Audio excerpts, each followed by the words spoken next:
Energy is never lost. It is only transferred into another form of energy.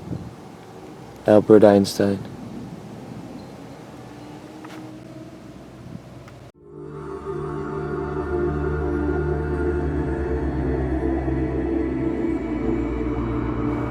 My name is David Scutt. I am a paranormal investigator. 2 years ago, I accidentally captured an amazing piece of evidence. Since then, I've been obsessed with documenting paranormal phenomena. I joined forces with computer specialist Paul Scutt.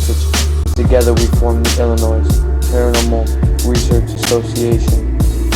We will take you along for the ride as we go to some of the most haunted places that we can get our hands on. And step by step, we will uncover the truth once and for all.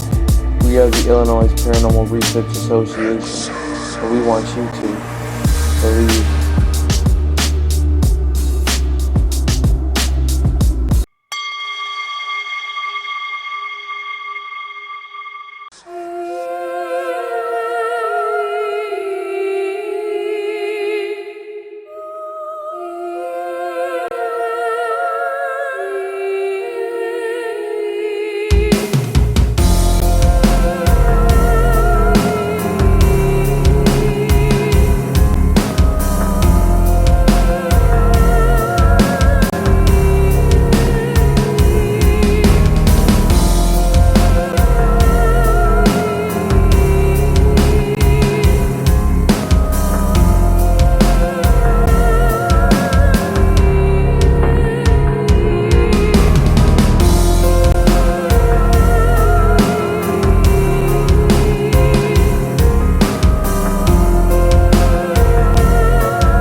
Standing behind me is the Scutt Mansion. We're going to be over here tonight for an investigation. You want to follow me? We're going to get locked inside the mansion tonight. We're going to try and document any kind of paranormal phenomena we can get our hands on. We hope that you join us and enjoy the ride. And then once and for all, we're going to uncover the truth for you and make you believe. The Scutt Mansion was originally built for Mr. and Mrs. Scutt on Broadway Street in Joliet, Illinois. Mr. Scutt was a millionaire and also the inventor of barbed wire. From there, the home was made into a home for women.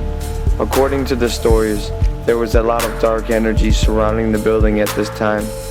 There are even records of a few unsolved murders inside the mansion. Pat M. is now the current owner and keeps it open in memory of his son, who sadly passed away within the mansion's walls. We will embark on a journey to the other side and venture through the halls of this historic building and attempt to communicate with the lost souls that may be trapped here.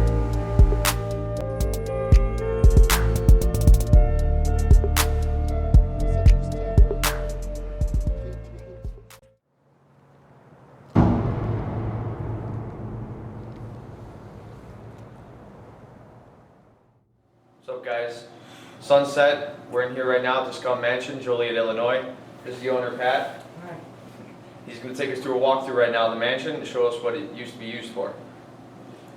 Okay, this is the house who was built by a 39-year-old.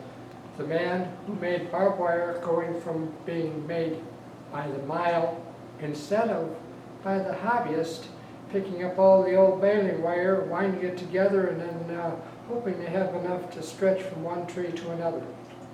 The man out in DeKalb came up with an idea that he would put out a paper with drawings of what knots to use and tell the people they could pick up this baling wire off the train stations, off of the postal stations, which were the Conestoga wagons and that of the day, where they tied things down with baling wire.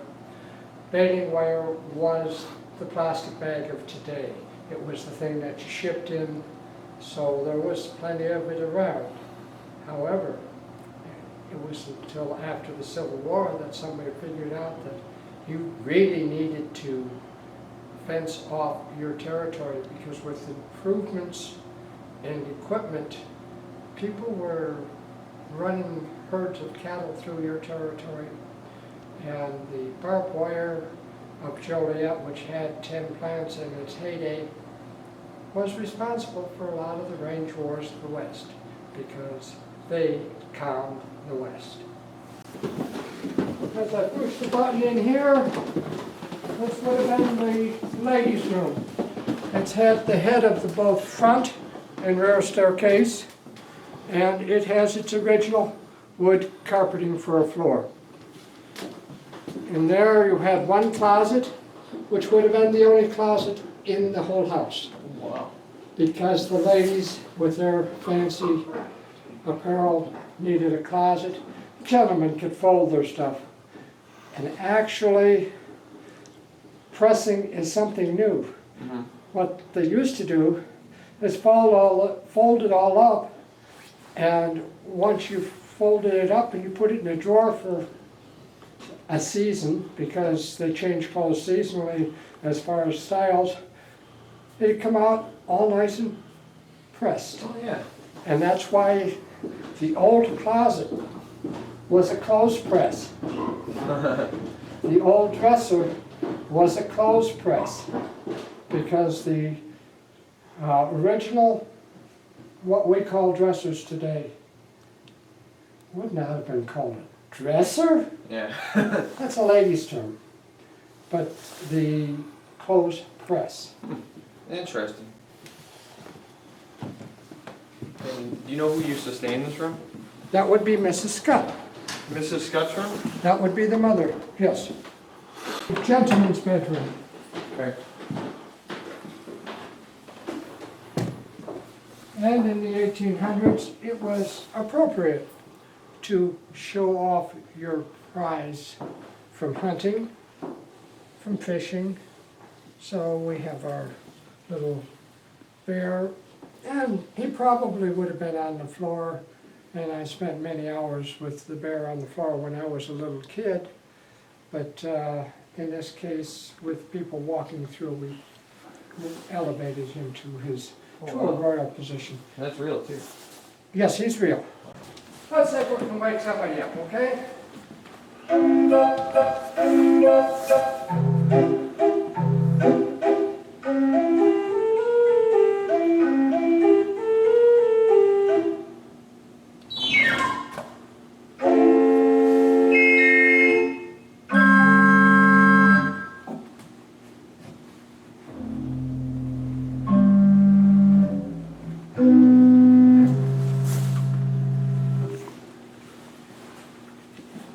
This used to be like are you guys building this for dance?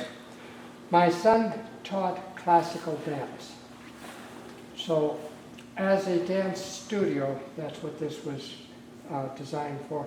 The last thing he and I did together was to put the wood into the garage, because we had already drawn out the plans.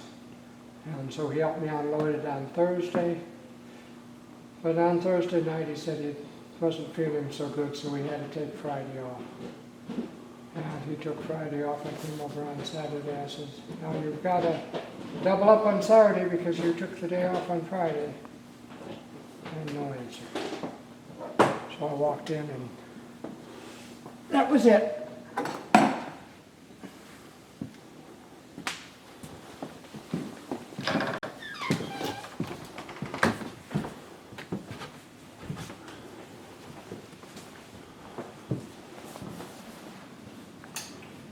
And over here we have the doll room. The dolls in here, many of them have not been actively played with in years, because they were relics and family pieces that were kept until the person died. This is a room that truly shows that I have not had a lady in here that cannot recognize a doll, regardless of her age. They always find dolls that they can recognize and find that they have